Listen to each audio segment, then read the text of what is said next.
That's actually why people get married, you know, just so you know. Because this is built into marital vows. I'm not leaving.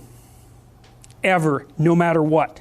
It's like, okay, well, that definitely puts a boundary around our arguments, right? Because I can't say every time you manifest one of your flaws, which you're likely to do just as often as me, well, enough of this.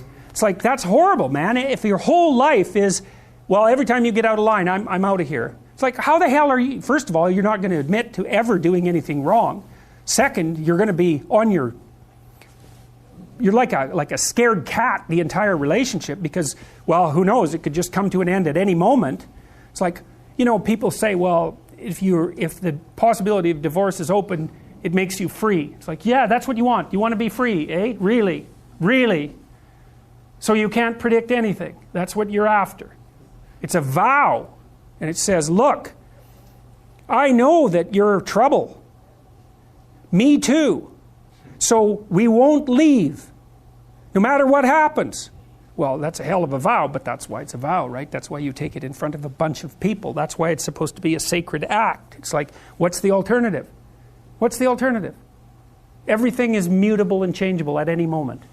Well, go ahead. You live your life like that and see what you're like when you're 50. Jesus, it's dismal. 2 or 3 divorces, your family's fragmented, you've got no continuity of narrative. And it's not good for the kids, not by any stretch of the imagination.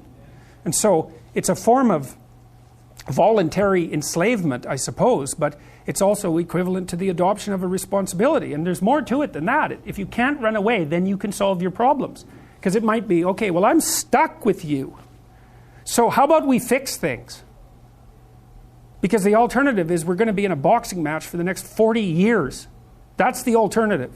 So, and you think you're going to fix problems without something like that hanging over your head? There isn't a chance. You'll just avoid them because that's what people do. It's really hard to solve problems, especially in a relationship.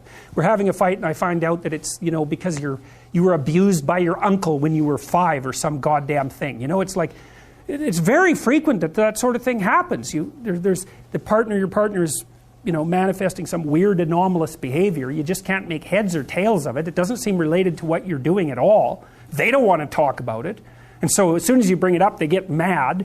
And then you bring it up again, they even get madder and they tell you that you're not going to talk about that or they're going to leave. And so maybe you're really, really persistent because you're kind of a son of a bitch, and then they break down and cry, you know, and then they have this horrible memory that comes flooding forward that's completely, you don't know what to do with it, and then you have to sort it out.